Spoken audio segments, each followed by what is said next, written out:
Hi everyone, I'm Nathan and I am a part-time student here at Seminole State and a full-time worker at UPS. But in the little free time I do have, I absolutely love to go hiking. I love nature. I've gone hiking since I was a little kid, and so I just try to go out as often as I can. Now I've gone on a lot of amazing trails and a lot of trails that are just kind of awful.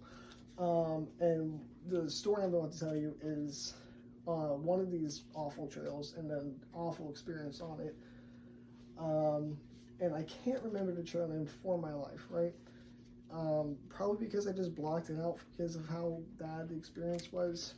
But it starts off with me and my girlfriend at the time driving roughly an hour to get out to this trail. We get there. Of course, we want to hike in midsummer, so it's like deadly amount of hot outside, right? The sun's beating down on us. But we already drove out this far, we might as well keep going. So we get on the trail. The first mile or so, it's covered in locusts. Like the Bible's plague amount of locusts, right? Big enough to eat a finger or something, I don't know. You would walk through them and they would jump up at you and like hiss. It was pretty awful. I never want to experience that again. But we continued because we already made it this far. And so we got to the main part of the trail. It's past the locust at this point. It's nice. However, it's not shaded. We were told it'd be through the woods, which it is, but like the trails here, the woods are here and here, and it's hot. But we're already a mile out. We might as well see what the trail really has to offer. There's no point in walking through locusts just to walk back through them. So we continue on. And the trail itself is gorgeous. It's along a lake. So sometimes we get a nice cool breeze, which was nice. There were birds everywhere. We saw an alligator, you know, all good Florida stuff. And so about 4 miles out, I want to say, we decided we'll take a break, we'll eat some lunch, and then we'll start heading back. But once we get out there to this tiny little pavilion, we see storm clouds starting to roll in on the other side of the lake. So at this point, there's no way we're going to make it all the way back to the car without getting caught in a storm. So we hunker down in this pavilion, hoping that, you know, the roof will protect us from the rain. It didn't. The storm was huge. We were thinking it would be an afternoon shower type thing, but it was like a miniature hurricane on this lake.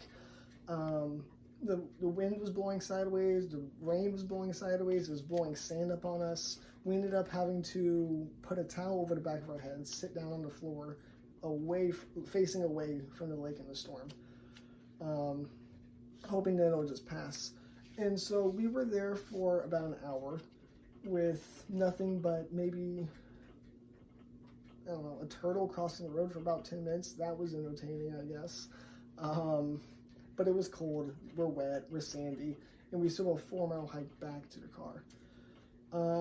So we wait out the storm. It ends up passing by us, and that's when we start making our hike back. And the hike back wasn't nearly as bad. The rain and the storm had cooled down the weather a lot. So instead of being like deadly hot, it was just hot, you know, and humid, but whatever. We finally make it back. We have to go through the locusts again, which were even more lively this time because I guess the storm wakes them up. So walking through them, there's so many more jumping up at us. It was scary. But we get through those, we get back to the car and decide that we will never be visiting this trail again. Bad experience, don't want to do it again. And we kept to our favorite trails after that. Thank you.